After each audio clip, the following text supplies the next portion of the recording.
Nação rubro-negra, tudo bom com vocês? Flávio Neves na área. Aqui é Flamengo todo dia. E com toda essa situação de calamidade que o Brasil e que o mundo se encontra, nós aqui do Flávio Neves resolvemos fazer um novo quadro pra vocês, o Fla Memórias, que é um quadro que eu pego alguns momentos muito importantes da história do rubro-negro mais querido do Brasil e trago pra vocês sobre outra ótica. E pra começar o vídeo com o pé direito, o que eu vou falar hoje é o gol do Pet de 2001. Será que um gol na final do Carioca é tão importante assim? Será? É apenas mais um título sobre rival? É apenas mais um gol? É apenas mais um Carioca? Hoje eu trouxe 3 motivos por que esse gol do Pet é tão importante. Mas antes, não esqueça de deixar o like, se inscrever no canal e ativar a notificação. O primeiro motivo é o peso do Carioca no início dos anos 2000. Como a gente está 20 anos após o título, a gente tem que entender que o peso que a competição tinha lá no começo dos anos 2000 e o peso da competição hoje é completamente diferente. Hoje ninguém liga, ninguém dá ideia. Mas antigamente, principalmente nos anos 80, 90 e no começo dos anos 2000, a rivalidade entre os clubes cariocas era gigante. E esse campeonato era o que melhor representava esse tipo de competição, esse tipo de rivalidade para determinar quem era o dono do Rio de Janeiro,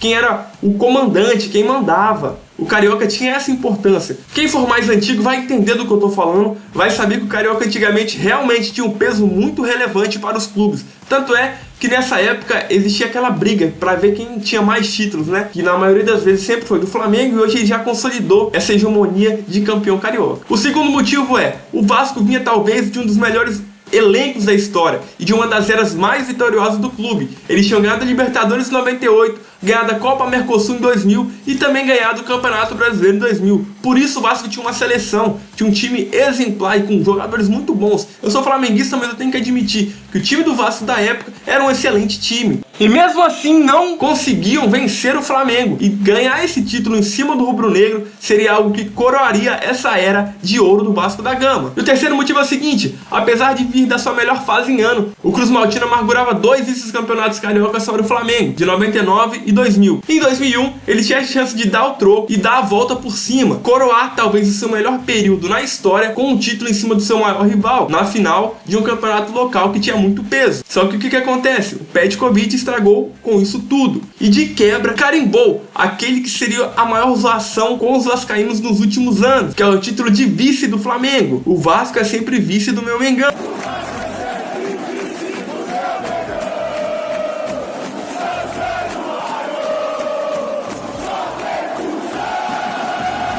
Então foi a partir daí que isso começou a ganhar uma consolidação e a ser constatado entre todos os torcedores, porque era 3 vice-campeonatos seguidos. O gol do Pet é importante por 3 motivos. O peso do Campeonato Carioca era outro, o Vasco tinha um dos melhores times da história, ou pelo menos vinha de sua melhor fase na história. Foi um tricampeonato que consolidou o Vasco como vice do Flamengo de forma oficial. Então, nação, agora eu vou falar um pouquinho sobre o jogo e como foi essa emoção para mim e para vários rubro-negros que marcou nossa história. Épico e eternamente na memória dos torcedores do Flamengo. A história começou uma semana antes, no dia 20 de maio, quando o Flamengo saiu de campo derrotado para o Vasco na primeira final do Campeonato Carioca. Petkovic já havia entrado em ação nesse duelo e abriu o placar, mas viu Viola e Juninho Paulista marcarem e deixaram o Cruz Maltino com vantagem considerável no primeiro jogo. Na finalíssima, o Flamengo precisava vencer por 2 gols de diferença para levar a taça. Tudo começou muito bem quando Edilson abriu o placar. Juninho Paulista respondeu e deixou tudo empatado no final do primeiro tempo. O Capetinha, como era conhecido, voltou a deixar o rubro-negro em vantagem, mas faltava um gol para evitar o título do Cruz Maltino. Confiante, a torcida do Vasco já comemorava nas arquibancadas. Afinal, o relógio marcava 43 minutos do segundo tempo, e foi justamente nesse momento que tudo mudou. Edilson sofreu uma falta na intermediária em uma distância nem tão próxima do gol de Elton. O narrador falava que o Beto era o cobrador ideal dali, mas Petkovic ajeitou o companheiro de profissão com carinho, deu 3 passos para trás, respirou fundo e bateu. A batida foi perfeita. A curva saindo do gol tirou Elton do lance. Os rubro-negros no Maracanã prendiam a respiração enquanto a bola viajava. E por mais que Elton se esticava e tentasse defender, ele não conseguiu. A bola parecia estar predestinada a entrar entre a mão do goleiro e a retidão da trave, no ângulo.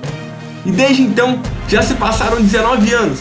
E só de estar gravando esse vídeo aqui pra vocês, lembrar desse lance, eu chego a me arrepiar. Isso entrou e marcou a história de todo o rubro-negro no início dos anos 2000. Eu que sou de 94, tinha apenas 7 anos. E ao ver isso pela TV, fiquei apaixonado cada vez mais pelo rubro-negro mais querido do Brasil. Foi uma emoção sem igual. Talvez a primeira grande emoção, apesar do título da Mercosul no final dos anos 90. Eu nunca tinha sentido esse tipo de sensação como rubro-negro. Ganhar o maior rival, minha terceira final consecutiva no Maracanã lotado, com defesas espetaculares de Júlio César durante o jogo. O time é aguerrido, um time que brigava muito e que não se entregou em nenhum minuto. Esse foi o vídeo de hoje, espero que vocês tenham gostado. Não esqueça de deixar o like, se inscrever no canal e comentar se vocês querem ver mais vídeos desse tipo aqui. Muito obrigado a todos, um grande beijo, saudações rubro-negros.